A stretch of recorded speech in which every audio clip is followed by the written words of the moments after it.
Okay, it's a couple minutes past, so I'm going to kick us off so you guys can start having your conversation.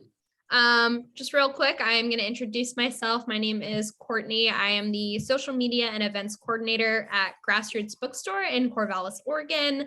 And today we're so lucky to have with us local author Dianne Roth for her new book, Stories, Thoughts, and Opinions. And she's joined in conversation with her dear friend, Shikha Gottfried. Dianne is a mother, a grandmother, a teacher, and a freelance writer. She is also a hiker, knitter, guitar player, gardener, and member of the LBCC Better Bones and Balance exercise community. Her greatest honor was raising her sons and teaching nearly 500 young children how to think and learn. What a pleasure.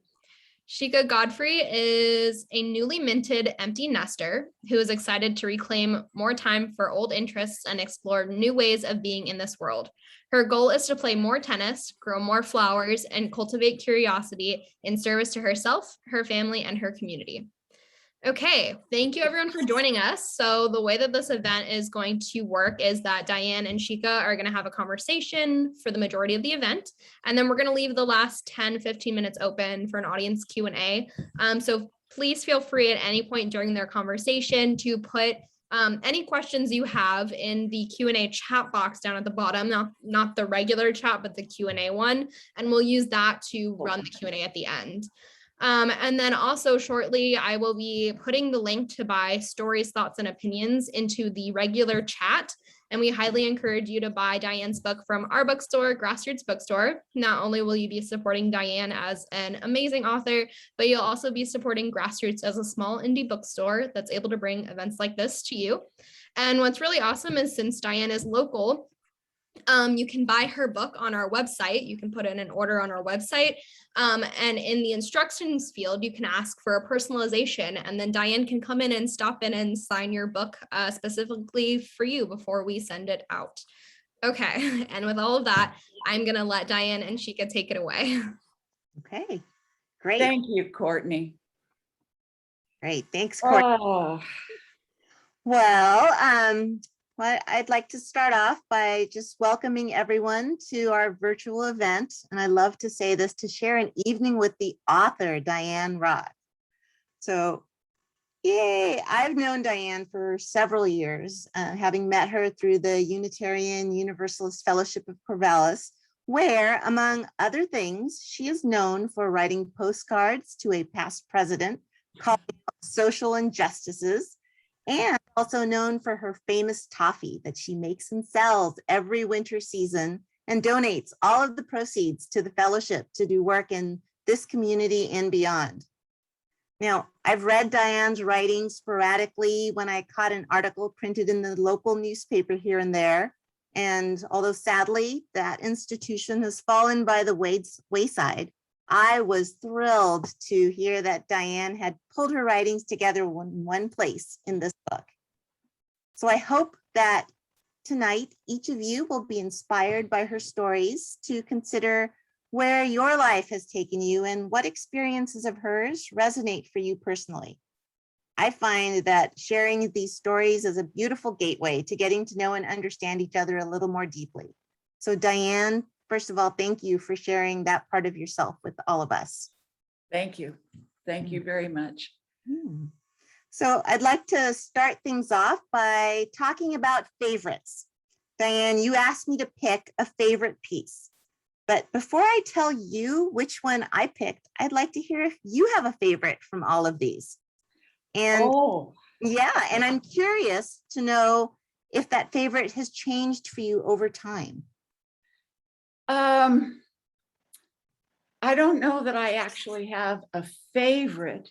I have picked out two. One is a favorite of the editor who edited my book, Carol Mason edited for me. She edited it twice. The first time it came back blood red.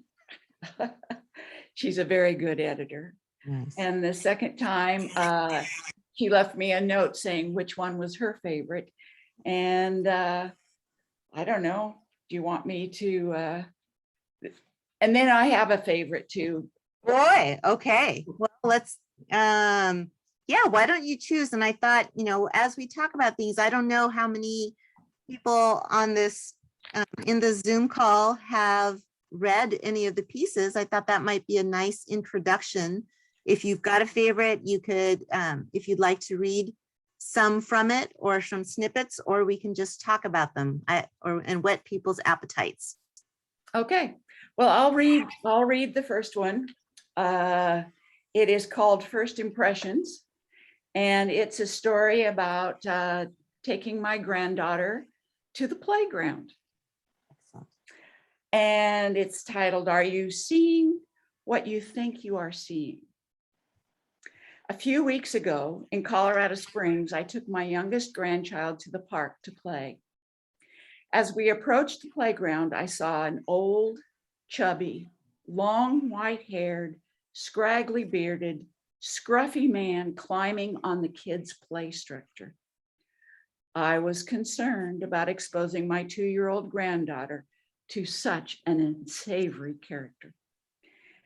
As we got closer, though, I noticed a small child with this man and decided I could handle any problem that might come our way. I got my granddaughter out of the stroller and we headed for the playground. It was then that the old man laughed at something the child had said. It was a hearty ho, ho, ho that I had heard many times in my life.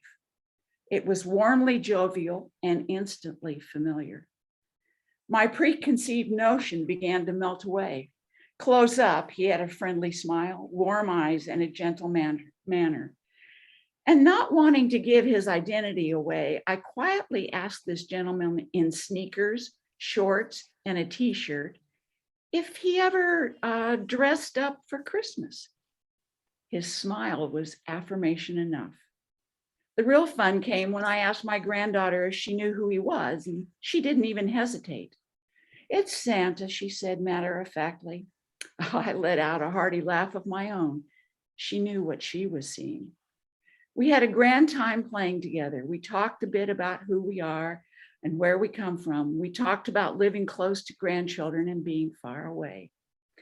We shared grandparent stories and discovered that we had lots in common. When he was ready to take his grandson home, we shook hands with genuine affection. After he left, I began thinking about how tricky it is to make assumptions about people. If I had trusted my first impression, my granddaughter and I would have walked on by the park and come back later when he was gone. We would never have had this unexpected adventure. Our culture is in the throes of fear. We assume that people walking down our streets, standing on the corner, playing in the park, or wearing hoodies are potential hazards. Eye contact, I am told, makes me vulnerable. It is true, a crazy might get me, but with a little caution, I believe I can avoid all but the craziest. By following our first impressions to guide us without gathering a bit more information, we miss possible intersections with truly amazing people. So I took a risk. I didn't let that scruff scare me away. And I learned something that very few people know. Santa spends his summers in Colorado Springs with his grandchildren. Lovely. Thank you so much, Dianne. I enjoyed that story as well. And one of the things that struck me for that, as well as kind of a similar theme through several of your other stories, is what impressed me about you was your ability to make some space between your initial reaction and your response. And you've shared several stories where having that space allowed something different to come about than what your initial reaction was. So I really appreciate that. Yeah, I think it's really important to take time when you're making judgments and be really careful about that. Yeah. Yeah, there's another one, another story where you had a similar taking a space and judgment, and it's my number 2 favorite. So I'll lead up to my number 1 favorite. story of yours, but maybe you can talk about my number 2 favorite.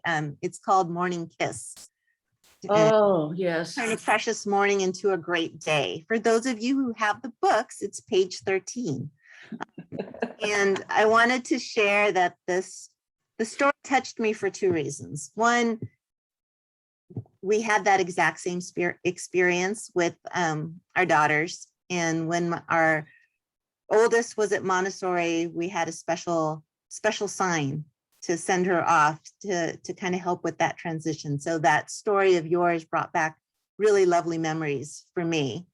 And the second part was it really showed me what a compassionate teacher you were. You know, when you were willing to show curiosity before rushing to judgment.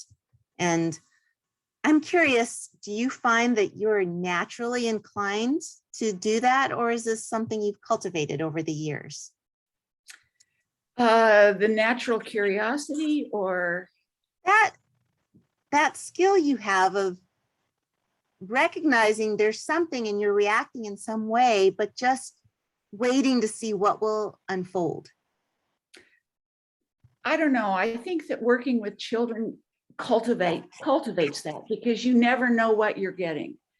And if you're a dyed in the wool how things are supposed to be in your classroom, and that's the rules, and we all follow these rules, then I think sometimes we miss those little clues about what's going on in a child, or how this came about.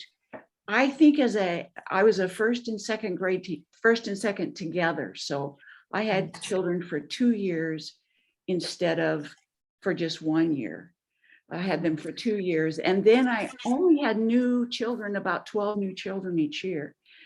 And I relied on the older children to teach the younger children as much as they could. I mean, it was a wonderful system.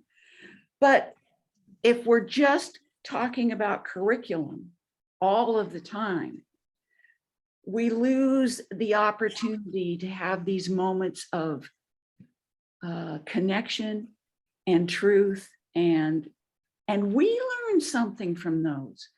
I made a leap of judgment with that little boy that he was hiding something that he was ashamed of.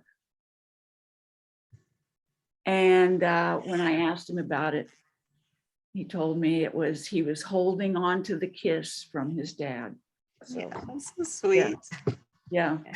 That's a beautiful story. I really enjoyed it. Okay, thank you. Thanks. Well, I guess I will share my favorite with you now. Okay. So I found what I thought was my favorite just when I was thumbing through the book and saw the title and was immediately hooked. But I didn't want to commit to making that my favorite until I had read all of the other pieces, because I like to do my due diligence and research. So although I was touched by several others, this one, my initial choice still held true. So my favorite was Feminism, What a Raging Feminist Looks Like. That's page 122 for anyone who has the book. And I have to tell you that this choice probably wouldn't surprise my daughters. It might have surprised me when I was younger. Not that I never considered myself a feminist, but I always did. But I don't think that I had a clue as to the extent of how poorly women were, frankly, and frankly still are represented in places of power today. So I was thoroughly delighted by how you pushed back to the man you were talking to. And I'm curious if there were any other details from that encounter that didn't make it into the story, or things you'd like to share to give us a little scoop. No, not really. I thought I'd try. I really appreciated your passion in that story. And I'm curious if you've had that conversation with other people and if it's gone same or different ways. I have not had a conversation like that with other people. Generally speaking, the people in my orb, I guess, tend to be like me. I mean, we're like-minded, so I don't have to defend or instruct or anything. So yeah, that was a unique situation, but he even ended up holding himself up on the bridge because he thought I was a crazy. And I'm realizing that, as we're talking about these stories, that maybe people haven't read them. So do you want to give a little tiny synopsis of it to whet their I appetites? could probably read it pretty quickly. Okay. If you All want right, me to read let's it. do it. Okay, what a raging feminist looks like. Quite a few years ago, I went for a walk with a man I was considering dating. He gave me this compliment with a warm smile on his face. I like that you are not a raging feminist. Well, those of you who know me can probably guess my response. First, my mouth dropped open and my eyebrows went up. I thought he was joking and said so. The surprise on his face made it clear he was not joking. I told him a raging feminist is exactly what I am, and out of my mouth poured the following. I don't know where all this came from, but it just poured out. Men have been in charge of our country for 200 plus years. It's time for women to get a chance to run the show. We get the next 200 years. Of course, his face fell, and as I remember, he might have even taken a step backwards. His horror at the very idea that women would take over our government and possibly treat men the way women have been treated for years fed the flames of my fervor. Oh, I said, is 200 years too long? How about we do just the next 100 years and see how well we do? That was more than his lifetime, and he could not fathom the possibility. So with a rather large bit of condensation in my voice, I said, okay, 100 years is still too long. How about women take over the government for, say, the next 25 years, and we'll see what happens. As I recall, he was holding himself up by hanging onto a bridge railing. He took a moment and finally replied, I could live with that. I was surprised he gave in. All I was asking for was 25 years of the power men have kept to themselves for at least 2,000 years. And we all know it was too much to ask. Women are getting more seats in the halls of government, but still, possibly forever, rich white men continue to run the show. This is not to say we haven't made gains. We have. We can go to school, get a college degree, and get good jobs. We can buy houses, drive cars, walk the streets alone, and get married on our terms. We can become teachers, doctors, scientists, and astronauts. But we still are not equal. Insurance companies are not required to cover reproductive health. Only about 20% of our legislative seats are filled by women. And as we all know, women around the world are still being harassed, beaten, silenced, and discriminated against without having much voice at all until recently. He was certainly surprised at my tirade, and we finished our woodland walk talking of other things. And in case you're wondering, he didn't call back.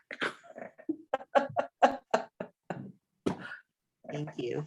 I mean, we've made lots of gains. We've made lots of gains. I think that my life is so different than my mother's life. And her life was so different than her mother's life. Yeah, but Yeah. it's still there. I'm glad you have that. I guess it depends on the day, on my mood of feeling positive or negative about it. I certainly agree we have made gains. We've made lots of gains, but there's still so many that it really is, like I said earlier, the things that I thought were equal, that women had equally in my 20s, I don't feel that way now at this age. And, it's that many years later. And that fills me with a little despair sometimes. I have 2 daughters. And so, of course, I want to see them go out in the world and have opportunities that I always thought, oh, of course, you apply yourself and this is how it is. And I find, oh, I guess that's not how the world works. So it's kind of a bit of a shocker for me as I go into, older age going, oh, feeling those blinders come off. Yep. Yeah. Do you, and I know you've mentioned you have at least one granddaughter. I have two granddaughters. Two granddaughters. Mhm. And so as you think about the world that they are growing up in, do you feel, what kind of, I guess, do you feel hope for them? What do you see changing for them? In general, I have great hope for them. They are truly two of the most positive, upbeat, cheerful, capable young people. They are wonderful. One lives in Colorado and one lives here in Oregon. I think my greater concern for them in particular, but for all of our offspring, is the climate issues. And I think those will be big issues for them in their lives as they grow up and have their families. And yeah. Big issues for men and women and everyone. Mhm. Yeah. Yeah. Sure. Okay. May I talk about another story of yours that I was in awe of? This was actually you had two stories about your endeavors of swimming in the Columbia River, no less. The second conversation today about that. I have to say, I was in awe of you, hearing of what you accomplished. So I would love for people here in this talk for you to talk about that a little more, especially in those stories. What I appreciated was how you described your fear and hesitation, and then how your eventual overcoming of those things. So I would love it if you would share some snippets of that experience, whether from the story or just talking about it, because that makes you one strong woman. Oh, it was a long, hard journey. Yeah. But a long time ago, I took up swimming when I used to live in Astoria, and over 30 years ago. So I've been a swimmer since then. And about 15 years ago, I would say 15, 16 years ago, someone told me about this event that happens every Labor Day, where 500 people sign up, pay money to be carried across the Columbia River on the stern wheeler at 6 o'clock in the morning. And they jump off the stern wheeler and swim back to Oregon. And I thought, I'd like to do that. But I know, I would like to do that, but I couldn't do it alone. And so, because I was too afraid, and it went on, and I went after people constantly for about 5 or 6 years. Would you like to do this with me? Would you like to do this? Oh, no, nobody wanted to do it. And there may be a person, I can't see who all's on the Zoom with us tonight, but there is one person that signed up. I hope she's here. And she's a young person, and she walked up to me at our Better Bones and Balance class one day and said, "You're a swimmer, aren't you?" And I said, "Yeah, I'm a swimmer." She says, "Have you heard about this event, swimming across the Columbia River?" And I said, "Yes." I said, "I've spent 9 years fighting the fear of it." And she says, "Well, would you like to do it?" And I think that you are given opportunities sometimes that are they're a minuscule opportunity, and they can get bypassed so easily because they are so minuscule. And this was one of those occasions where somebody offered me something I mean, it was huge, but it was a minuscule comment. And I remember thinking, oh my gosh, no, I mean, I've been fearful of this for 9 years. I'm too terrified. This was going on in my brain. And out of my mouth came, yes.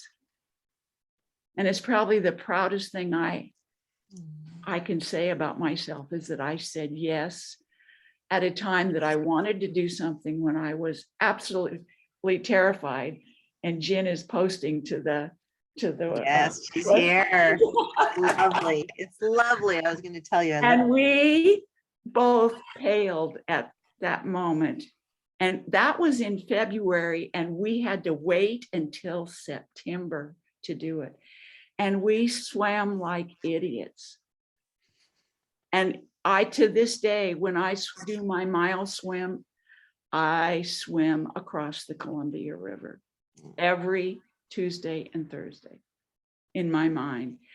And we went a second time, and we had a whole team of 8 or 9 people that joined us.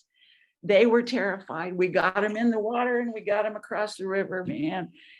And I've registered twice since then, and they've been canceled every time. But they still have my money, so I'm going to swim again.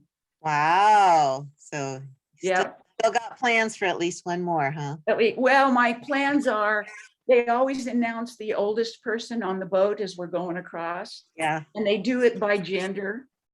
I mean, we're lucky if they say the woman's oldest age, but I am going to be that person one of these days.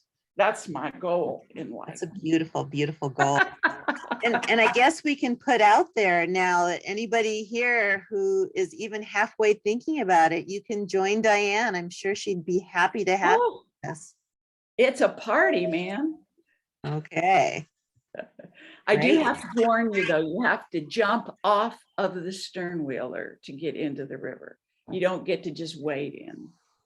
Okay. How much of a jump off is that? It's like a couple of stories. What is this? No, it's less than the high board at the pool. I suppose that's something, but what can you remember what the feeling was when you jumped into the water there? I'm sure it was really cold. It was cold, but it's the warmest it can possibly be on Labor Day. Yeah, I don't know that makes me feel any better. Anyway, very, very impressive. And yeah.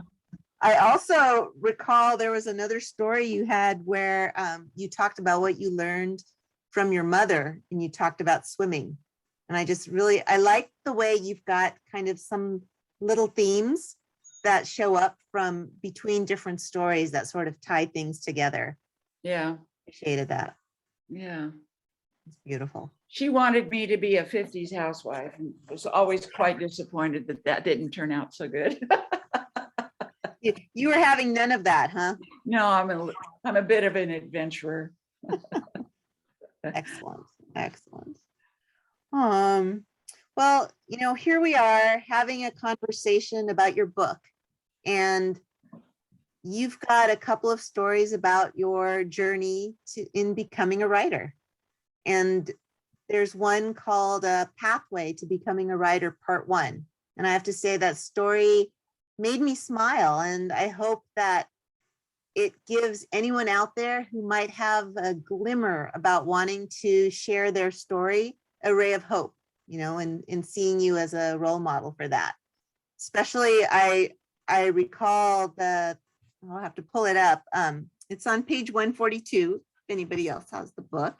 And you talk about how adamant you were that you were not a writer. Right. And yet you were here. So can you share with everyone perhaps a little bit of your vision of yourself? Because clearly you're a writer. You have a book now. So at what point did that change for you to where you started going, oh yeah, I think I am a writer?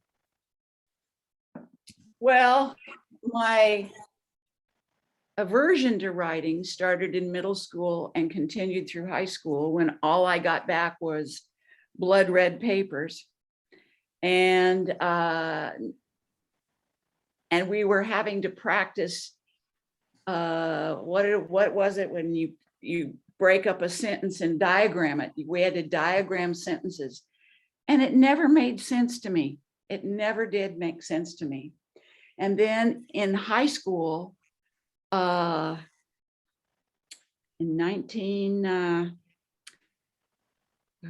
62, when Kennedy was killed, I was in a writing class that I wasn't doing very well in, actually.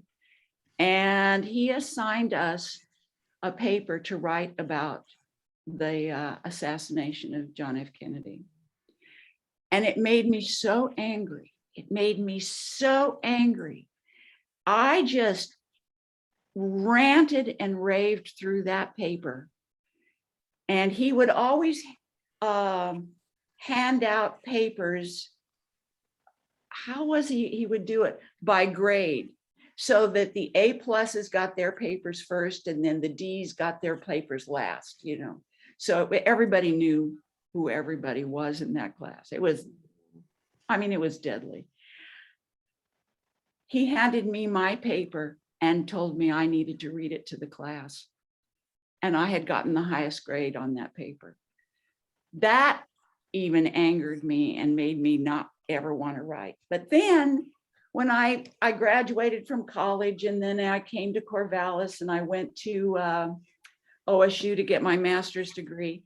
And there on the table in the lab, in the reading lab, was one of the early computers. And I started writing on computers, and you can correct your errors without having to put the paper back into the typewriter and lining it up. And I mean, it's the ease of the computer to put your thoughts down, or to take them out and rearrange them and redo them, makes it so incredibly easy. It makes it so easy. And you just let that sit there and just let the words flow. And then, oh, who's the author? I've got him on the shelf over there. I wrote a book about his writings, and he talked about dumping, putting all your thoughts onto the paper, and then editing out 40% of it. So you get it all down and then edited it out. And I thought, you can't get rid of 30-40% of what you write, but that's become my rule. I just dump it onto the computer, and then I have a word limit for my columns.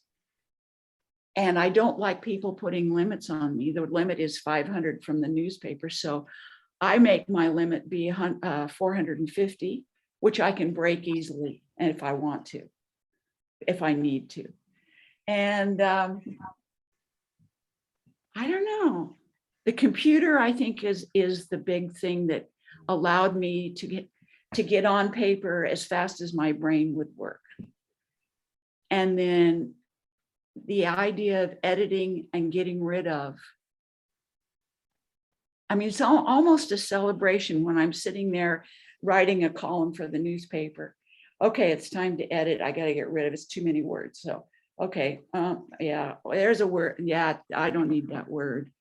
Oh, here's 2 or 3. Oh, that whole sentence just doesn't even stand a chance there. And you know, that paragraph doesn't even belong in this article. That goes in another one. So I'll write down notes about another column. And eventually I've got about 150, between 150 and 165 words. And it's the computer, it's the ease. It's the ease of just letting those thoughts fall onto the page. And it's such an easy thing to take them off again if they don't belong. Nice. And I think it's thrilling. I think it's thrilling to be able to do that. Yeah. Lovely. Yeah. Thank you. Yeah, it's always interesting, I think, hearing about, you know, every writer has different kinds of processes. Mm-hmm. And of course, anybody who wants to write, you can't just mimic, but it's when you get ideas of, when you get to see, right? And you get to see models be modeled of how different things are, it opens yourself to the possibility. And I appreciate, you sharing that. Just the fact of it being a computer, that made it easier for you to be able to just Right. share more of yourself right out onto the page, so to speak. Right. So, And the editing part is just, oh, delete that, delete that, delete that. I mean, I spent hours putting corrections into typewritten pages. I don't know how people did it and wrote books. Yeah. right.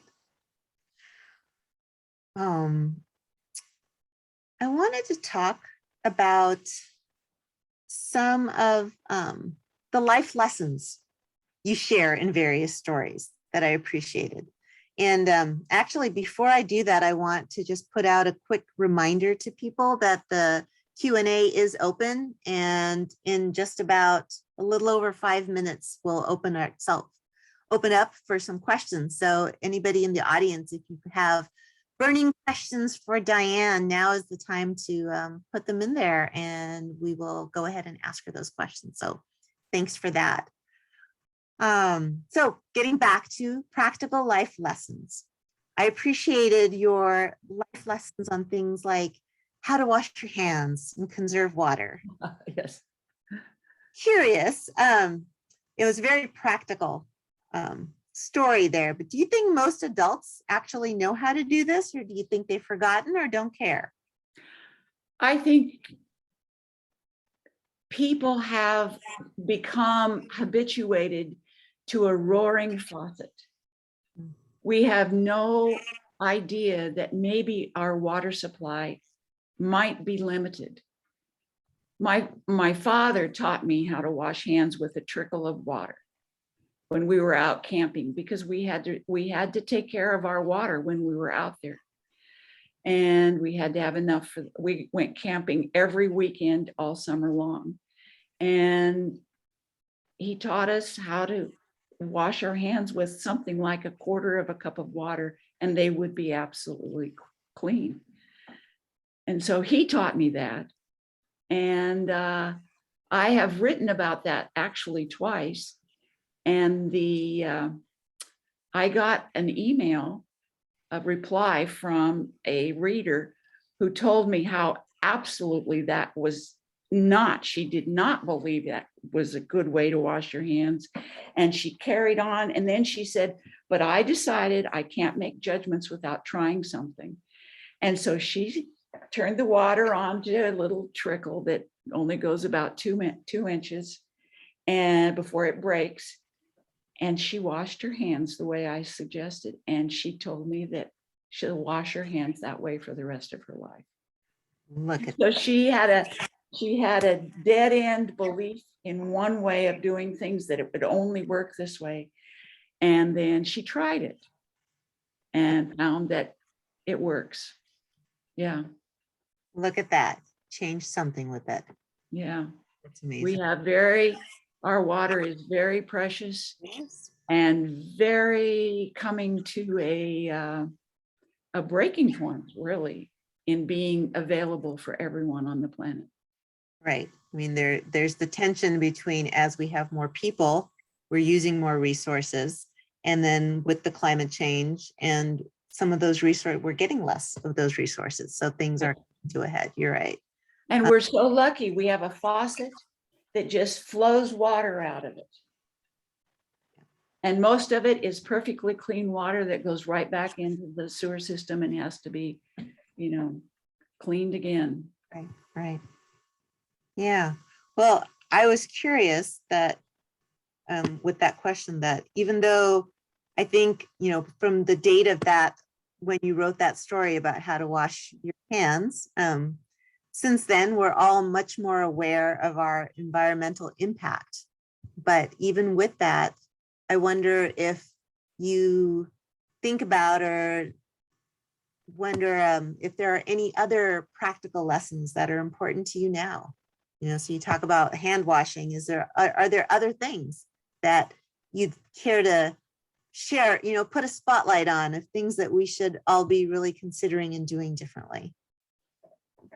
Oh my goodness. Driving less. Yeah. I have to fess up that I have 3 vehicles. I have a Toyota hybrid, a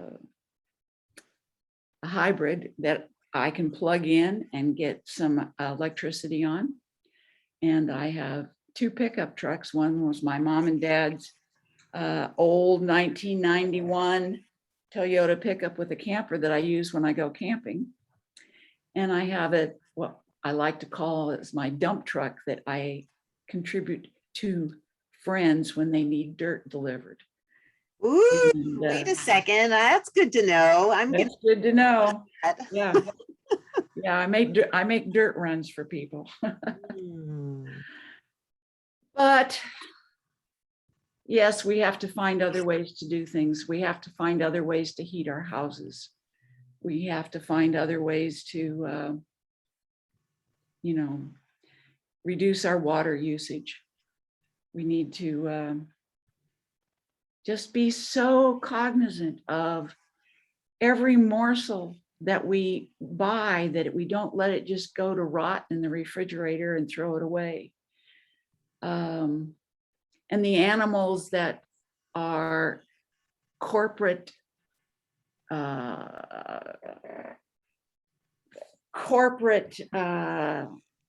products that we buy in our grocery stores, I think we need to be really aware of what that is doing to our environment and to our fellow beings on this planet. I think we need to become highly aware of, I call it my 1 square yard. I think I've written some about that in the book. I have 1 square yard that I am responsible for, and I am highly responsible for that 1 square yard. And it's right here. It's right where I'm sitting, or it's right where I'm driving, or it's right where I'm walking around in the city. And that 1 square yard has to do with how we take care of our planet, how we greet our neighbors, how we treat strangers. It is my 1 square yard that I am totally 100% in charge of. And I have standards for that 1 square yard. It's who I am and how I want my world to be. And I would hope that everybody would have a 1 square yard that they feel like they are responsible for, to be cheerful, to be friendly, to be helpful, to be kind and thoughtful and accepting. I mean, we have a big responsibility as humans. And I don't think we recognize how big that responsibility is. And if you stop and think about our little earth, we are minuscule. We are minuscule. We are less than ants, less than bacterium in the total universe. And that makes me feel like we are very responsible for this one little bit of dust that's floating around in space. Thank you. Well, if you can believe it, Dianne, we're already at 7:45. All right. So I think it's Questions. open it up to some questions, and we do have several questions. I will go ahead and ask them to make it easy. If you want to open yours up, you can, but let's go through here and put out a couple. Let's see. So we have a question from Kathleen, who asks, what was your original purpose of writing your columns for the newspaper, and did that change over time? Well, it started, I think I mentioned the class that I called Living with the Mafia. And I started writing these newsletters every week to the parents. And then I was teaching in Junction City, and the newspaper contacted the school and asked if there would be anyone that would write a column for their newspaper. And my principal came to me and asked me if I wanted to do that. So that was the beginning of just letting things dump out onto the computer. And then when I retired, I applied, I sent several columns to the GT, and they were always rejected, always rejected. Oh, And then finally someone wrote back and said, "Where do you live?" And I said, "Here in Corvallis." "Oh, well, we're looking for a columnist." That was just prophetic. It just worked out that way. yeah. The right thing at the right time, plus you persevered. So Yeah, I kept sending things in. good. Yeah. Awesome. Jen has a question for you, that you're talking about the ease of writing with the computer. And now we know you're a writer because we have your book. So now, do you journal, free write regularly, or just when a story comes to you? What do you do these days? Oh, I keep lists of stories that could be written, and then I generally just write one a month. Although I wrote 4 last month, and so they're sitting on my desktop waiting to be edited and decide which month it will go in. But yeah, I like to sketch, but I haven't been sketching much lately. And that's a journaling. When I go backpacking, I always take a sketchbook and my pen, my little palette and a paintbrush and a permanent black pen so that you can't erase. And Different than your process of writing on a computer. that's right. What you get, what you get, and you make the best of it. Yeah. Interesting. Okay. Thank you. Michelle has a related question for you.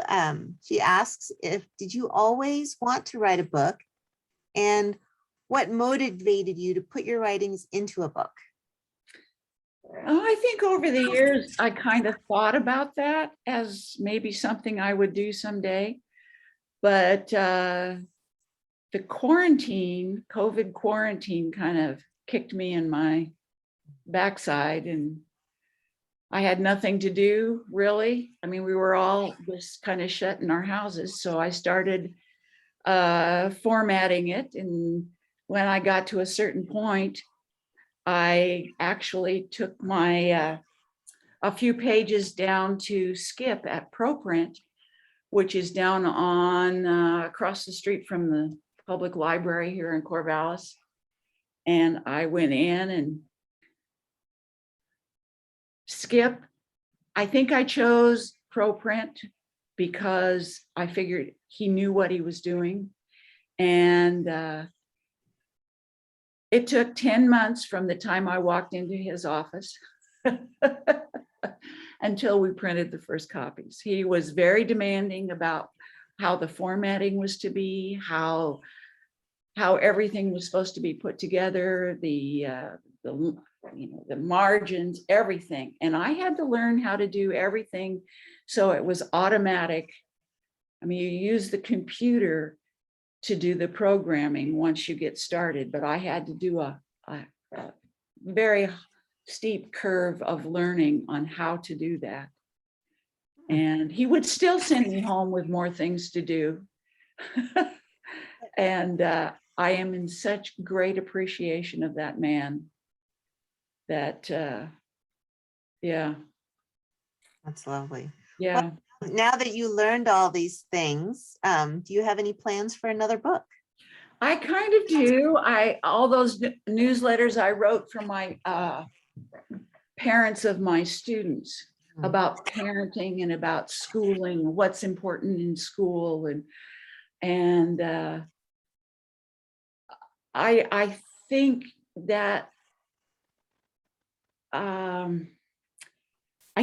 what I understand about the things that are important in schools now, and I'm not even talking about COVID, it's more about passing tests, it's more about getting good grades, it's more about filling out worksheets and working in workbooks, and less about thinking,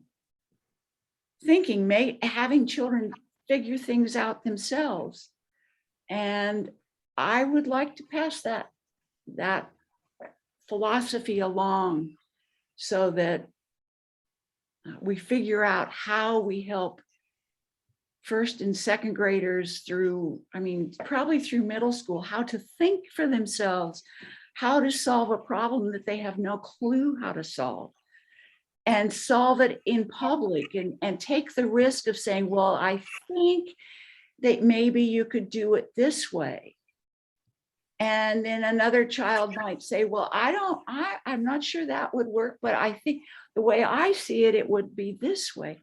And I'd have to tell you that I know that first and second graders can do that, because I did that with my classes. And I would put equations on our chart in the morning. And their job was just to tell me a story. If it's 2 + 3, what is the story? And the story has to be fairly concise. And when you get to the equal sign is where you ask a question, and there's got to be a specific question that you ask. And I did not teach them how to do this. They would try to figure out what I was wanting them to do. And over time, they became such good thinkers and helpers of each other. And we would build construction things. We built merry-go-rounds that when you pulled a rope, the thing would spin on its axis. First and second graders, we would build pull toys that if you pull a string down, something goes up like this. And I remember one time putting a display up in the district office of their notebook pages and their design challenges and the requirements for the whole thing, and various of these pull toys. And a teacher from the high school walked by and said, "Oh, what a cool thing for middle schoolers to do." And I said, "They're not middle schoolers, they're first and second graders." And he couldn't believe it. But it was the work of thinkers and problem solvers. And yes, my room was a disaster most of the time when we were working on this stuff. But I think of those kids to this day, that they are thinkers enough that they ask themselves the question, could that be true? Could that be true? Is that how this works? How would I go about that? And they were first and second graders. That's such a beautiful skill to instill from such an early age. Right. As we see in this world, as the problems become more complex and we talk about interdisciplinary, that there isn't any one answer in one domain that's going to solve things. And so people do need those skills of learning how to think, because worksheets just teach you here's a known constraint, right? Not how the world operates. Right. That's beautiful. Right. Yeah. And to be able to present something without having your ego sitting there on the table with you, and then maybe ask. I used to tell the kids, you have to ask 3 people for help before you can ask me how something is done. And if you can't find anybody who can answer your question, then you all have to come and we'll have a discussion. And I swear to you, this is first and second graders that are having to do this. Ask each other how to do things. And I did have one boy at one point who was the class go-to for answering questions. And one day he hit the table stood up and yelled at the top of his lungs, "I'm sick and tired of answering questions." I said, "I guess you got to start finding somebody else to answer questions." Yeah, it's a fun thing to see kids who can think Very much. and who can ask themselves, could that be true? Is this how this works? Which kind of ties in, we're almost out of time, so I will encourage people to buy the book and read some of those stories in there. But you do talk about that question. We don't have time to talk about it. I think your very last story talks about the compass, and you talk about finding your true north and your landmark, and that's your landmark of asking those questions. And I think that's Right. a valuable thing. I'm so sorry. We have 15 questions here. I don't know if there's one last one you want to pick out. No, I don't. Well, you know what? People, my email address is in the newspaper. Send me your questions. I guarantee I will answer them. That's lovely. I'm so interested in hearing your questions. Good. Thank you. All right. Well, we are wrapping up here. I just want to say that was such a beautiful conversation between the two of you. It was really beautiful to listen to. Thank you, Courtney. Yes, thank you. Thank you everyone who joined us tonight. Thank you, Dianne and Shikha, of course, for being here tonight.